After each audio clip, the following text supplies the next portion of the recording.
Manila. Manila lang yun. Manila. Nagregalo. Pero muntik na eh. Yan lang daw.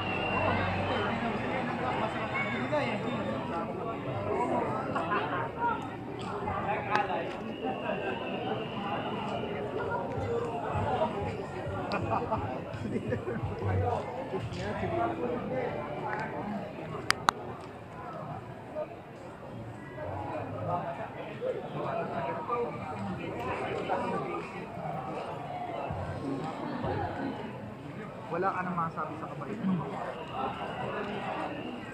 Sa KLCP. Kumbaga, maganda yung Buat daw.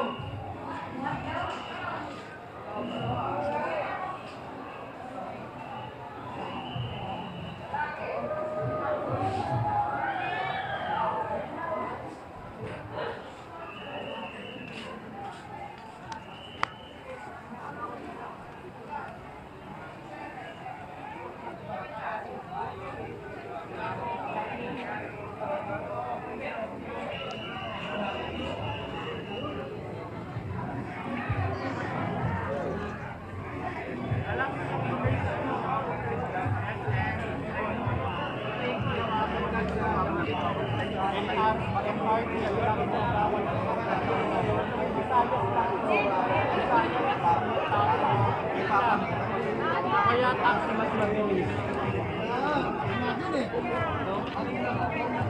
Si Diwata eh.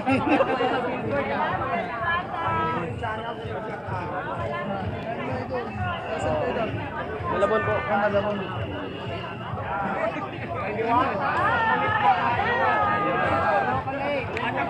Tawanan ko yung sa Yung Diwata hotdog po. May hotdog din. Long yan. Put long. Yes, may mga flavors yan. Diwata may mga flavors yung mga hotdogs natin. Kaya nga overload nga.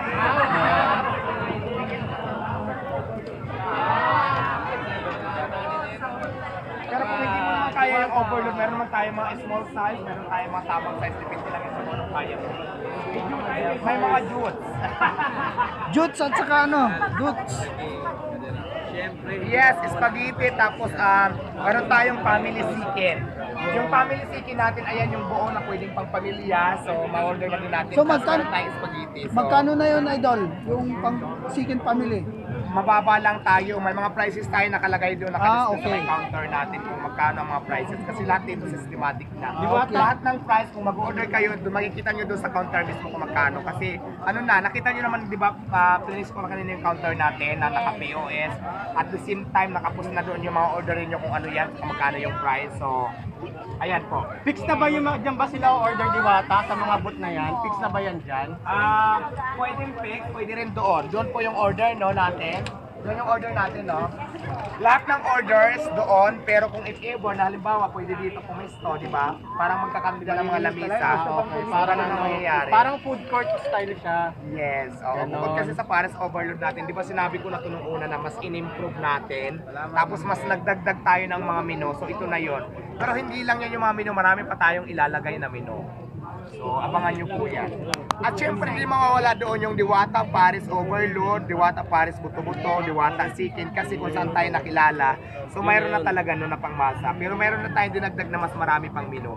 Para at least, if ever na nagsawa ka doon sa isa, pwede ka naman mag-option ng ibang orderin mo. Depende na lang yan sa'yo. So, ganun po.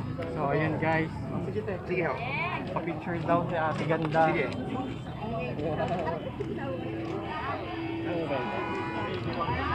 So, may mga tanong pa ba kayo guys? Kung may tanong kayo. Ay, Diwata, may darating bang special guest? Actually, marami tayong kausap na darating, kaya lang syempre, yung iba, baha daw sa kanila, pero hopefully na mayroon pa rin dumating.